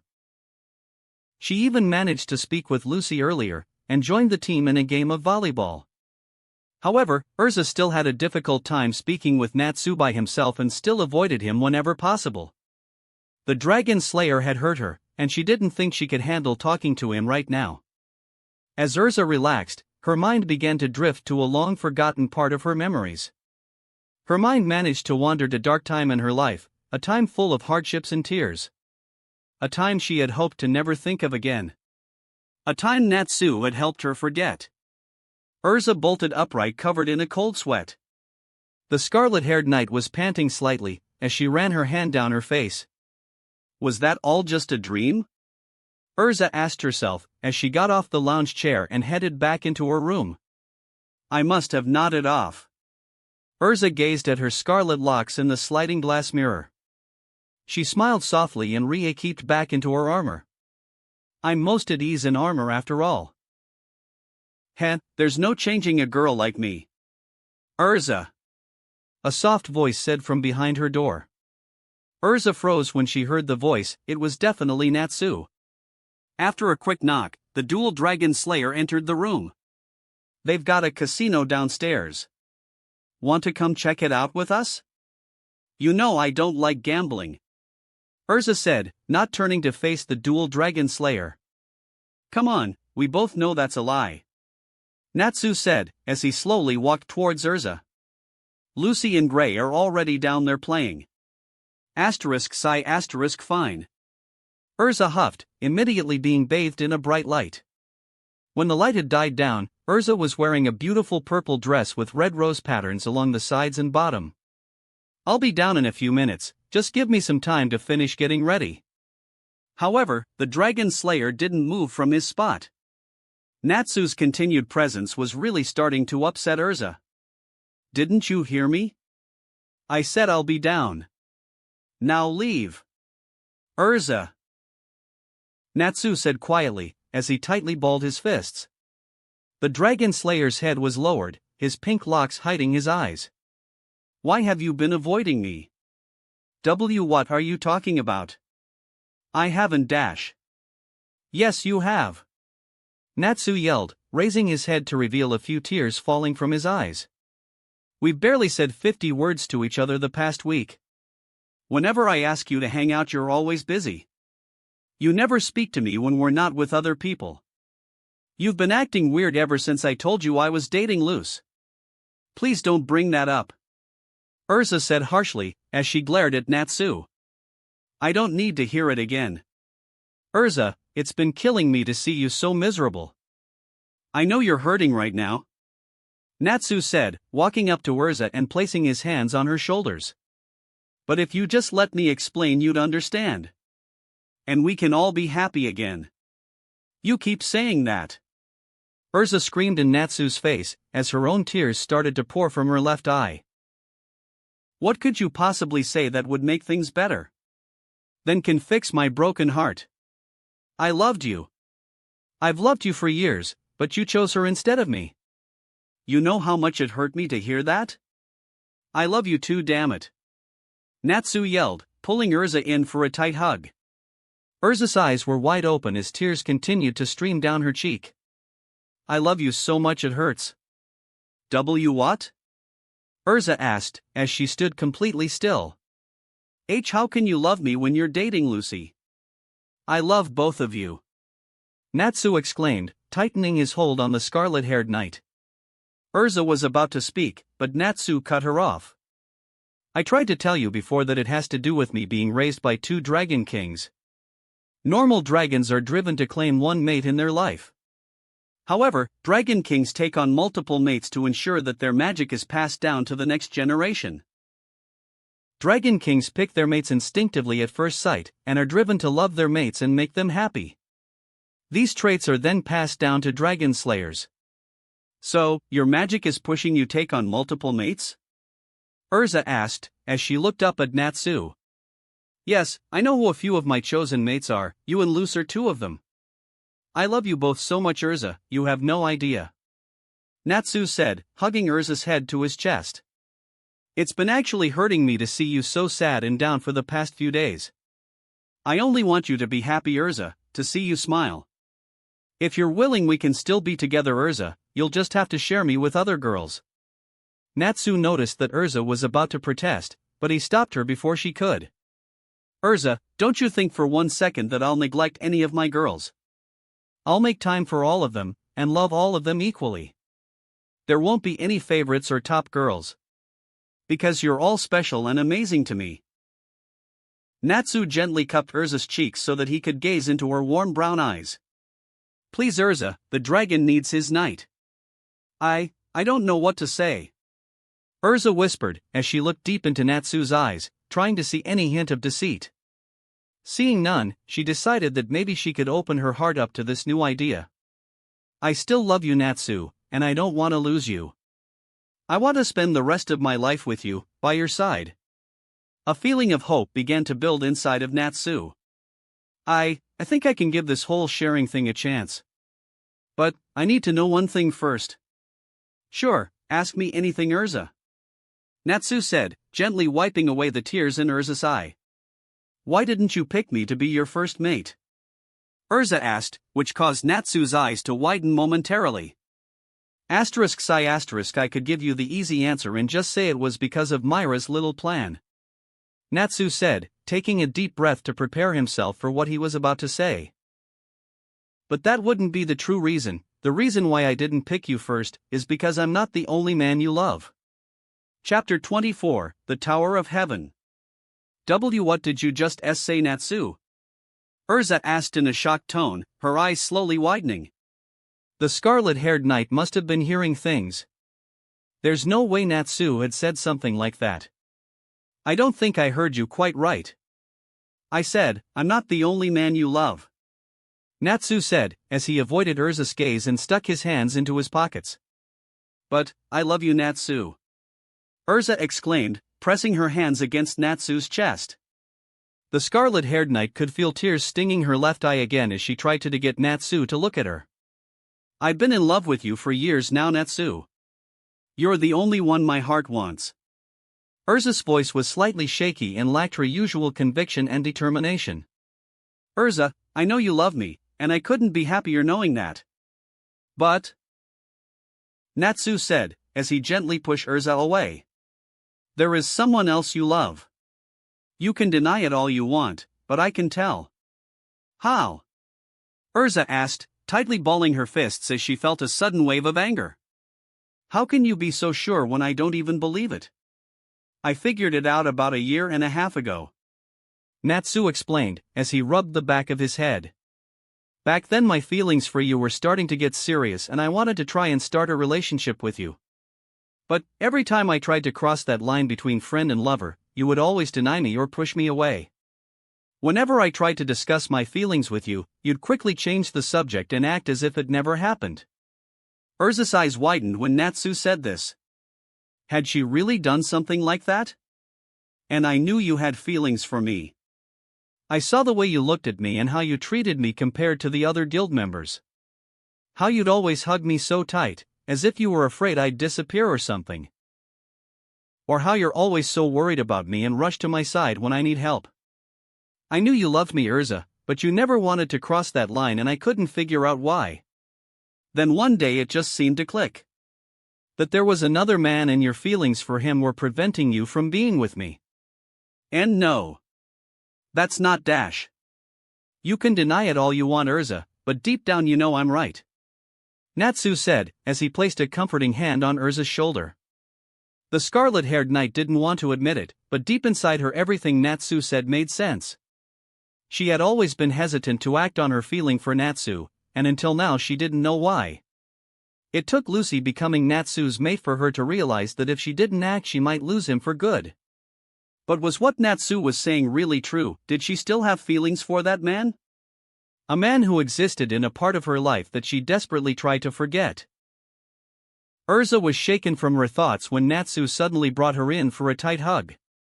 Urza was immediately comforted by Natsu's overwhelming warmth, and was extremely disappointed when he let her go. When the Dragon Slayer released her from his embrace, he was smiling brightly at her. Listen, Urza, how about we talk about this more when we get back home? We're supposed to be having fun here, not spoiling our vacation. Why don't we head down to the casino now and join everyone else? Alright, Natsu, we can pick this back up later. Urza said with a small smile, wiping the tears from her eye. Now why don't we have some fun? I'm already dressed up so we might as well go. Plus, I'm feeling pretty lucky right now. Natsu blushed brightly when Urza hugged his right arm between her glorious breasts. Now my big, strong dragon lead the way. Anything you for you, Urza? Natsu said, as he gulped audibly, doing his best to fight against his raging hormones. 5 minutes later. Resorts Casino. Come on, 17 black. Natsu exclaimed, watching the small ball spin around the roulette table. Come on. Come on. The ball started to slow down and looked as if it would land 17 black. But just as the ball was going to land on 17 black, it unexpectedly jumped 2 space over. 22 black. The dealer announced, as he began to collect everyone's chips. That's bullshit. Natsu yelled in irritation, slamming his hands onto the table. It was definitely on 17 black, but then it somehow bounced 2 over. What's up with this stupid thing? Yeah, that's not fair. Happy exclaimed, as he backed Natsu up. Please calm down, sir. The dealer said, putting up his hands defensively. It's called roulette for a reason. Natsu, please calm down. Lucy whispered into the Dragon Slayer's ear, as she draped her arms around his neck. The blonde celestial spirit mage enjoyed the flustered look on Natsu's face when she pressed her large breasts against his back. Lucy seductively smiled and gently nibbled on Natsu's ear. Don't cause a scene, okay? Natsu dumbly nodded his head in response to Lucy's question. Good boy. Lucy gave Natsu a quick kiss on the lips before she began to walk away. I'm gonna go check on Urza. Sure thing. Natsu breathed out, watching Lucy walk off. His eyes firmly glued on her beautiful, round ass. Holy shit, you have no idea what I'm gonna do to you tonight, Luce. Hot damn. The dealer said, as he gazed at Lucy with lustful eyes. Oi! Natsu yelled, slamming his fists onto the table again. Keep your eyes off my girl, you bastard. Natsu pulled out a handful of chips and roughly placed them on the table. Now do your job and give me 200 on 36 red. As the dealer placed Natsu's chips, the Dragon Slayer was glaring a hole through his head. And I'm watching very closely this time. If I see any cheap bullshit, I'm kicking your ass. Ha, what a stupid bumpkin. Gray laughed as he pulled the arm of the slot machine was at. As Gray watched the slots spin, he felt a presence approaching from behind. Gray-sama. A timid and soft feminine voice said. HM? What is Dash? Gray turned to see who was talking to him, but his eyes shot open when he saw that it was Juvia. I tagged along. Juvia said, as she slightly fidgeted with her dress. The former member of Phantom Lord was wearing a beautiful blue dress, which showed an ample amount of her cleavage, and a gold fairy tale pendant around her neck. Why, huh? Gray sputtered, staring at Juvia in shock. Damn, Gray. Natsu said under his breath, as he watched both mages from his spot at the roulette table. Why couldn't she pick me instead of that ice prick? Sigh, if she wants Gray, I won't force her to love me. All I can do is wait and try to win her heart, I guess. Oh, Natsu. Lucy thought, seeing the longing look in Natsu's eyes as he stared at Juvia. You'll win her over eventually. Just be patient and she'll see how much you love her. What the hell? Natsu yelled as he shot up from his seat. He had taken his eyes of Gray and Juvia to see that, once again the small ball had landed on his number only to bounce out again. It did it again. I saw it for sure this time. What kind of shady bullshit is this? Listen here, boy. A cool voice said from behind Natsu. The Dragon Slayer turned around to see the weirdest look man he had ever seen in his entire life. The man's entire body appeared to be blocky and square. When you're in a place for adult entertainment, you should enjoy it in a dandy fashion. What the hell? Natsu said, staring at the strange man with immense curiosity. It's a square man. Let me give you some advice, boy. The strange man said, as he rapidly spun around in his swivel chair. There's only two paths for a man to take. He can live in a dandy fashion. Suddenly the man sprung out the chair towards Natsu. The Dragon Slayer's eyes shot open when the square man grabbed his scarf and stuck a loaded revolver in his mouth. Natsu began to sweat when the man cocked back the revolver's hammer.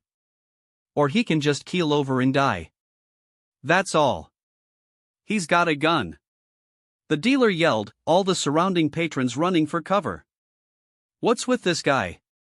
Natsu thought, as he stared down the barrel of the loaded weapon.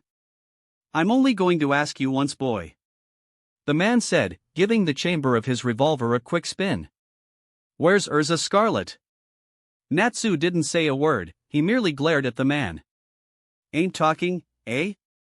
Without warning, all the lights in the room went out and everything was plunged into pitch blackness. The only thing Natsu could see was the smoldering end of the square man's cigar. Nighty-night, boy. Shit. I gotta act fast.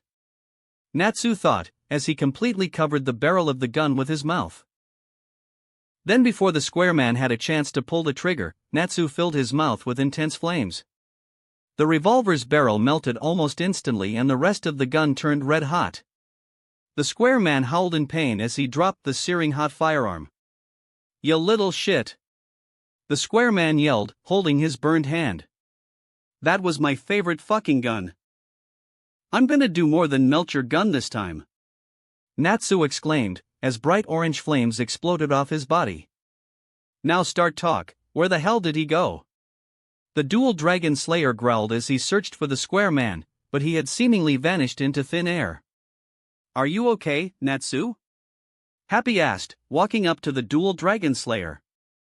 "Yeah, I'm fine, buddy," Natsu replied, as the flames encasing his body died down. "But we have to find Urza quick. That bastard was after her and I don't think he was working alone. 3 minutes earlier, with Gray and Juvia. So I heard Phantom Lord disbanded," Gray said, casually taking a sip of his drink as he sat at the bar next to Juvia. "Yes," Juvia said, as a slight blush spread across her face.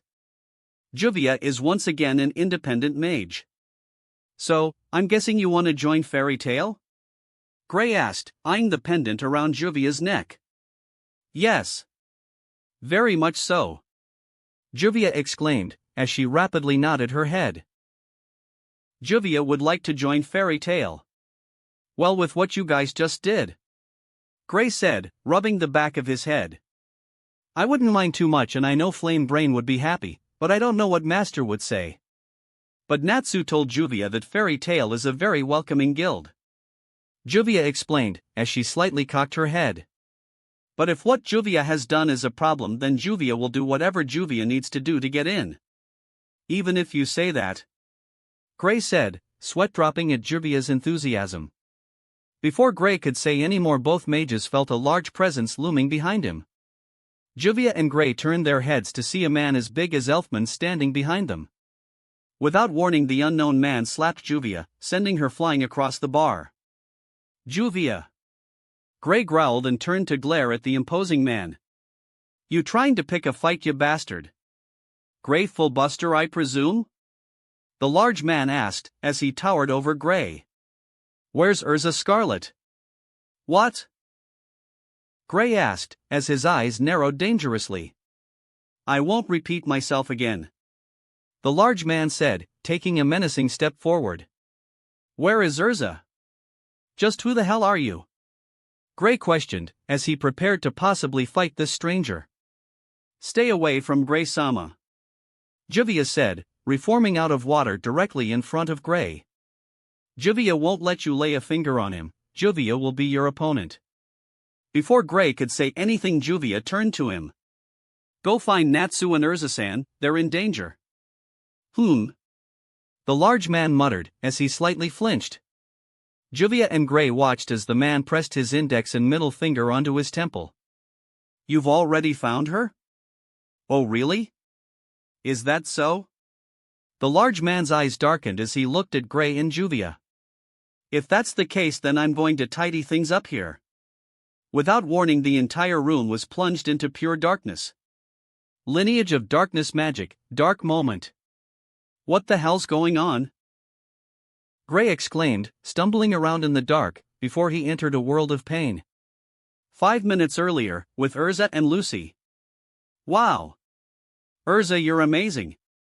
Lucy cheered, witnessing Urza win yet another game of poker. "You've won like 5 games in a row. You're rolling in jewels now." "Hee, Lady Luck appears to be on my side tonight," Urza said with a satisfied smirk, as she stared at her ever-growing stack of chips. The scarlet-haired knight was on an absolute hot streak and she didn't plan on stopping anytime soon. "Hey, it's time to switch dealers," a new mysterious dealer said, pulling away the bewildered and shocked previous dealer. "Right now I feel like I can't lose to anyone. I'm so glad Natsu convinced me to come down here," Urza said, as she placed her next bet on the table. "Hell yeah! Let's play another round. I ain't leaving until I've robbed this place blind." You might want to choose your words a little more carefully, Urza," Lucy warned, as she nervously eyed the nearby security guards. "Now I know why Natsu warned me about Urza's gambling. She may have a little gambling addiction." "I like your enthusiasm, ma'am," the dealer said, hiding his face from everyone as he rapidly shuffled the cards. In that case, why don't we play an extra special game? This time we won't be playing with chips. Suddenly Urza was dealt her cards and her eyes widened in surprise when she saw them. Each individual card had a letter on them, all the cards spelling out death. Urza's eyes widened even further when she noticed a familiar tattoo underneath the dealer's lower lip. Let's bet with our lives. The dealer fully lifted his head, revealing a face Urza hadn't seen in almost a decade. Urza Neeson. Show. Urza breathed out, as she stared at the man in shock. It's been a while, Nasan. Sho said, smirking at Urza. You're safe? Urza asked nervously, as she began to break out in a cold sweat. Safe? That's not quite the word I'd use.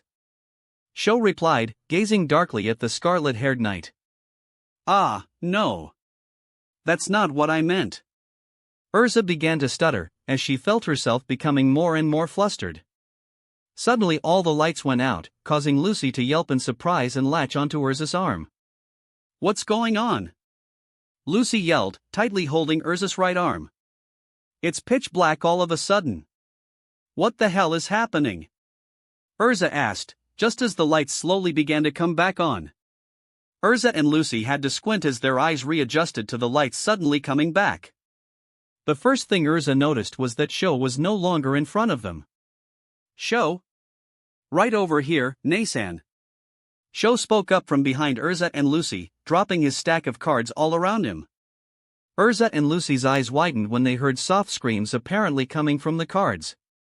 Lucy gasped, seeing that all of the casino patrons that had been around them were now trapped within Sho's cards. Don't you think it's a coincidence? Sho's smirk widened as he held up another card with a person in it. I learned magic as well. Just, what do you? Urza said, as she struggled to find what she wanted to say. Don't worry guys, I'll help you. Lucy said, picking up the cards that were scattered on the floor. Lucy had only managed to pick up a handful before she suddenly felt something tightly wrap around her and pull her across the floor. The blonde celestial spirit mage immediately began to struggle against the fur-covered rope that was binding her. What is this thing? Lucy! Urza exclaimed, as she reached out to the blonde. Meow! Urza's eyes once again widened when she heard a familiar voice. Turning around, Urza saw a brunette girl with cat ears, who was holding a still-bound Lucy up. Super strong, right? Miliana? Urza breathed out, stunned to see yet another person appearing from her dark past. You can use magic as well? Long time no see, Erchan. Miliana cheered with a wide smile, as she energetically waved at Urza.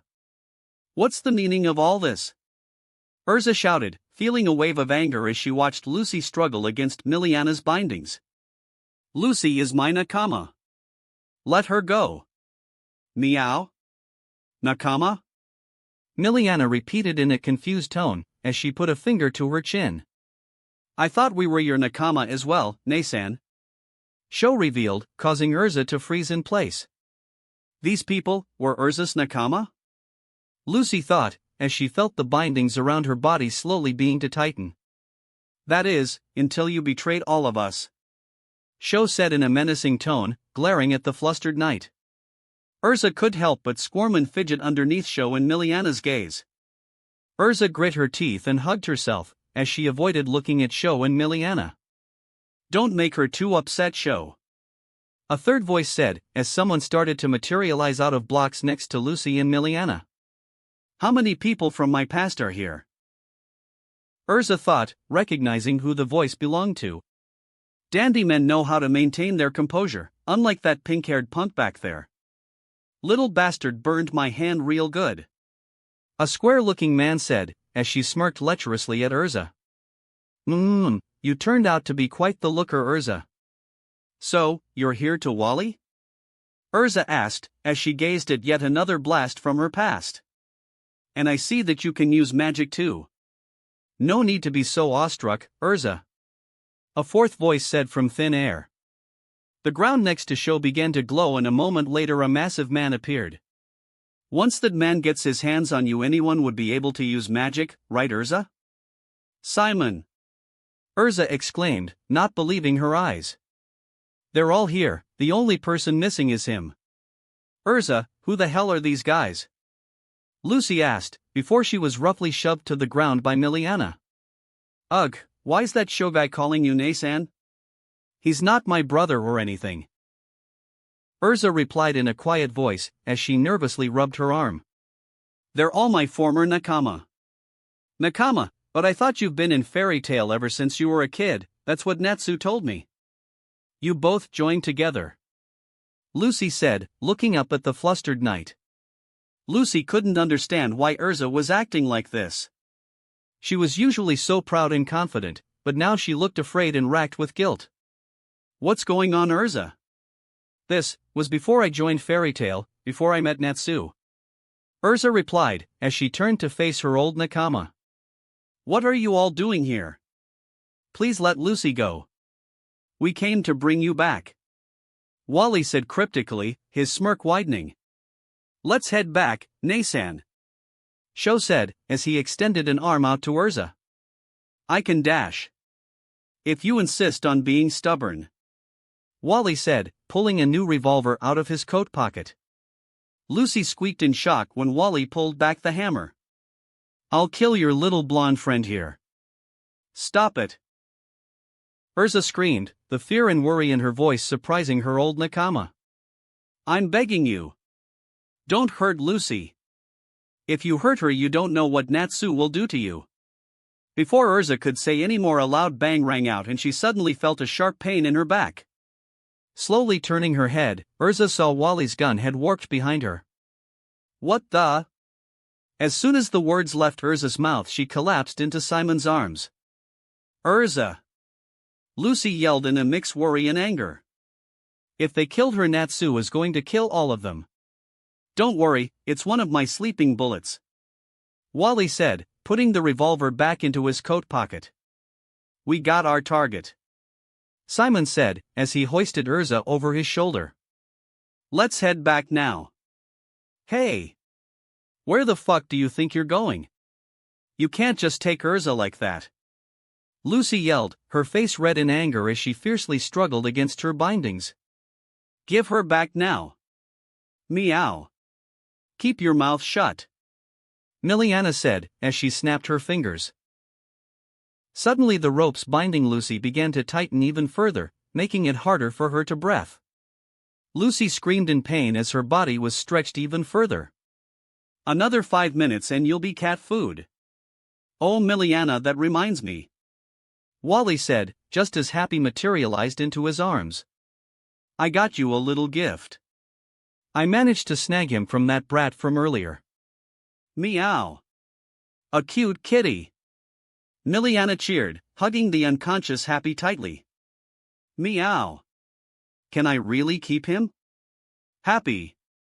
Lucy yelled, shocked to see the blue cat in Wally's possession. Natsu, Sho said, as tears built up in his eyes. You're finally coming back home, to the Tower of Heaven. I bet Jalal will be smiling ear to ear when he sees you. Tower of Heaven? Urza thought, feeling her consciousness slipping from her. They actually finished it? Then in a bright flash of light, Urza and her old nakama disappeared from the casino, leaving Lucy struggling to free herself and the other patrons still trapped within Sho's guards. Lucy huffed and grunted as she strained her muscles to reach for the celestial spirit keys in her pocket.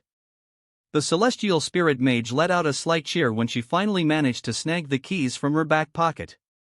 Open gate of the giant crab. Cancer. Lucy's eyes widened when she didn't feel her magic pour into Cancer's key. How? Why isn't it working? Taurus. Virgo. Loke. Anybody please help quick. Lucy grunted when the ropes tightened once again. I can't use magic.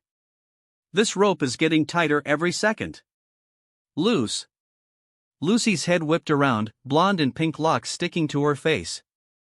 The blonde celestial spirit mage's eyes lit up when she saw her mate running towards her. Natsu came to a skidding stop and kneeled down next to Lucy. Then, showcasing his impressive strength, Natsu ripped apart the ropes that were holding Lucy. The busty blonde's face tinged bright red when Natsu suddenly pulled her in for a tight hug. "Are you okay, Luce? Are you hurt at all?" "No. No. I'm fine, Natsu." Lucy reassured her lover, returning his embrace. However, Natsu was slightly surprised when Lucy suddenly pushed him away. "We have to hurry, Natsu. These people saying they were Urza's old nakama took her and happy." "What?" Natsu roared in fury, as he shot to his feet. The dragon slayer could feel his rage building by the second. How dare they take his mate away from him? Where are they? Where did they take MY Knight? They said they were going to some place called the Tower of Heaven. Lucy explained, collecting all of the cards that were scattered on the floor, which still had people trapped inside them. They also mentioned someone named Jalal being happy to see her. Natsu immediately froze in his tracks when he heard this, something that wasn't missed by Lucy. "What's wrong, Natsu? What did you just say?" Natsu asked in a shaky voice, not believing what Lucy had said.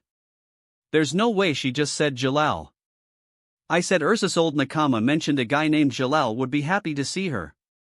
Lucy replied, walking up to Natsu and placing a hand on his shoulder. "Natsu, is everything okay? You looked really shaken up when I said that Jalal guy's name."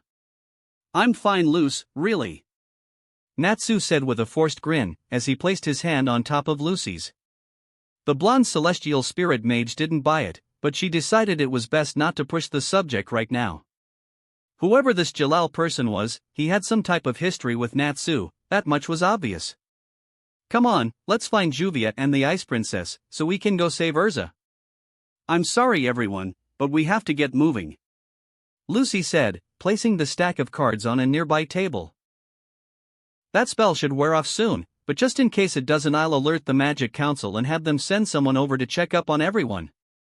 "There's no way it's actually Jalal," Natsu thought, as he walked through the trashed casino, his mind racing. "As far as I know, Jalal never met Urza, so why would he be happy to see her? Why would he want to take her in the first place? Wait, if that blue-haired bastard is at some place called the Tower of Heaven, where the hell did he leave Wendy? I swear to God, if he just left her somewhere, I'm going to give him a fucking earful. Great, now I gotta kick his ass for taking my girl and for ditching Wendy." "Kia!" Natsu was yanked from his thoughts when he heard Lucy scream in terror. In an instant the dragon slayer was by Lucy's side and he immediately saw why she had screamed. Gray was a bloodied mess, sitting in the destroyed remains of a table. A bloody pipe was jammed through his chest and he didn't appear to be breathing. "Gray! Please say something. Gray!" Natsu took one whiff of Gray and realized that it wasn't actually him. Then to Lucy's utter shock, Natsu kicked Gray in the head, causing him to shatter into dozens of ice chunks. "What the hell, Natsu? Calm down, Luce," Natsu said, crossing his arms over his chest. "That wasn't really Gray, it was an ice clone." Lucy's eyes widened when Natsu said this. Natsu then gestured behind them, where something seemed to be materializing out of water. "The real Ice Princess is over there. Don't worry, Lucy-san," Juvia said, as she pulled herself out of a puddle of water. Without warning, a coughing and sputtering Gray fell out of Juvia's liquid body. Juvia protected Gray-sama with her body. "In your body?" Lucy repeated with a weirded-out look on her face. The blonde celestial spirit mage squeaked in surprise when Juvia was suddenly right in front of her. "Yes, Juvia's body, not yours," Juvia said with a victorious smile, knowing that she had a leg up over her love rival. "Okay," Lucy said awkwardly, as she turned her head away from Juvia. "Can't she tell I'm not interested in Gray?" "Good thinking, Juvia," Natsu said with a grin, giving Juvia a thumbs up. Juvia's face flushed bright red at the dragon slayer's sudden compliment. "You protected the Ice Princess. Well, to avoid being discovered by the enemy, Juvia had to dash. You didn't have to do anything. I had it handled," Gray exclaimed, as he began to wring the water out of his shirt. The Ice Mage's angry tone shocked Juvia and Lucy, and made Natsu's brow twitch in irritation. You let that bastard get away, and if I was in your body any longer I might have died. Gray-sama, Juvia is sore dash. Save it. Gray cut Juvia off, tossing away his soaked shirt. Juvia looked genuinely hurt by Gray's sudden rude behavior. The water mage was on the verge of tears, but she held them back because she didn't want to look weak. Natsu noticed that Juvia was fighting back tears and this caused his anger to spike once again. But Natsu would have to kick Gray's ass later, because time was of the essence right now. We don't have time to be dicking around here. Now where's Urza? We have to go after those bastards. Silence your anger for now. You can deal with the ice mage later. First you must save your other mate. Those guys from earlier took Urza to some place called the Tower of Heaven. Natsu explained, as he began to sniff the air. After a few moments Natsu picked up the blockhead man's scent. I got a lock on them. Follow me and don't lag behind.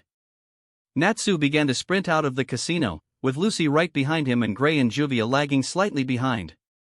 Don't think you assholes can get away. As the three mages followed after Natsu, Juvia noticed something different about Lucy that she hadn't picked up on before.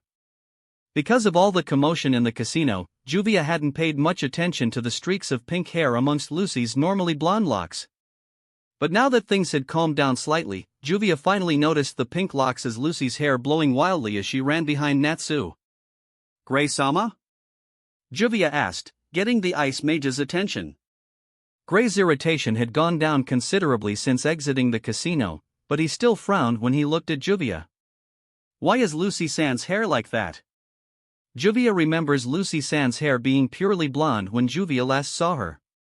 It's because she's Natsu's mate or something. Gray replied in an uninterested tone, not noticing that Juvia's eyes widened briefly.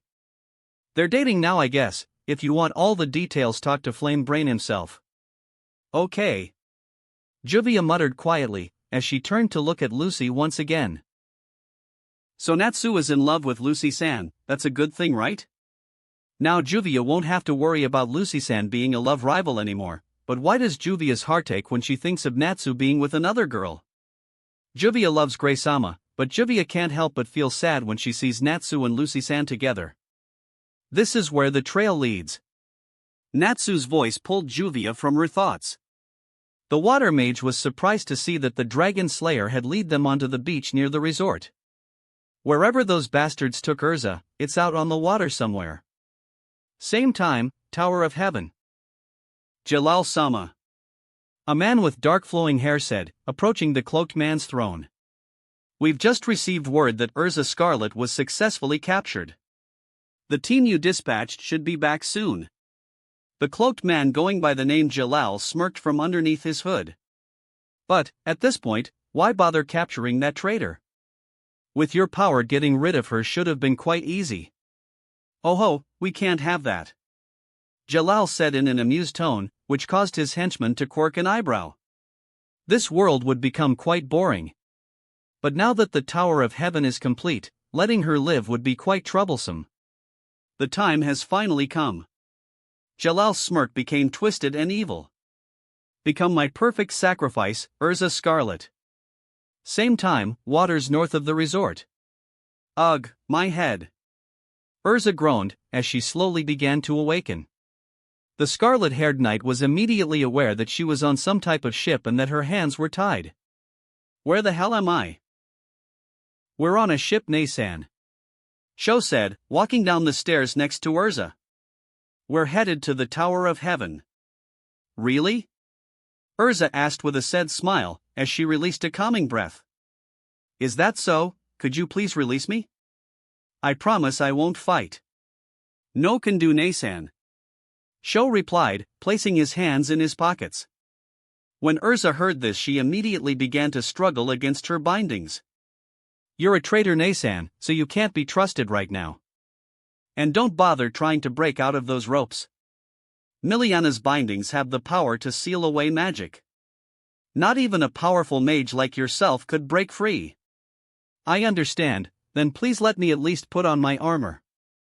Urza said in a shaky voice as she hung her head. Without him, without Natsu, I'm so scared to go back to that tower. He was the only one who could make me forget about that awful place. He's the only one who was able to stop all of my nightmares. He made me feel safe enough to not need my armor. But without him by my side I feel so helpless. If I can put my armor on, I can at least feel a little secure. Please, I'm begging you. But those clothes suit you too, Natsu. Sho said, crouching down next to Urza. The scarlet-haired knight's eyes widened when Sho suddenly hugged her, with tears in his eyes. I didn't want to do this, you, Natsu. I wanted to see you so bad, I really did, Natsu. Urza's eyes filled with guilt and sadness as she listened to Sho. Why did you betray us? Why did you betray Jalal? Jalal. Urza thought, as she remembered her time in the Tower of Heaven. Her heart seemed to beat just a little bit faster when she thought of Jalal and how he used to inspire them as children. How he used to look out for them all and take care of them. Then Natsu's words from earlier that night suddenly hit her like a freight train. I said, I'm not the only man you love. There is someone else you love. You can deny it all you want, but I can tell. Then one day it just seemed to click. That there was another man and your feelings for him were preventing you from being with me. You can deny it all you want, Urza, but deep down you know I'm right. Natsu was right. Urza thought, feeling tears sting her left eye. I think, I am in love with Jalal. My feelings for him have been stopping me from moving on to Natsu. Urza choked back a sob as tears freely flowed from her eye now. Natsu, I'm so sorry, I had no idea. After seeing you with Lucy, I now know how you must have felt when I never reciprocated your feelings. Please come save me from this place, Natsu. I promise that when we get back I'll try being in a relationship with you and other girls. I'll try to not be jealous and be accepting of any girls you choose. Urza raised her head to look at the ceiling above her, tears still pouring from her eye. Please, Natsu, I need my dragon now more than ever. That wraps up this part of What If Natsu Had Dual Elements. Thanks so much for listening. As always, new parts drop every 4 days, so be sure to stay tuned. Also check out my Patreon channel for early releases of all the series, where you can find all the series released one day ahead of YouTube. If you enjoyed the video, don't forget to like, subscribe, share it with your friends, and please consider supporting the original author as well. See you in the next one.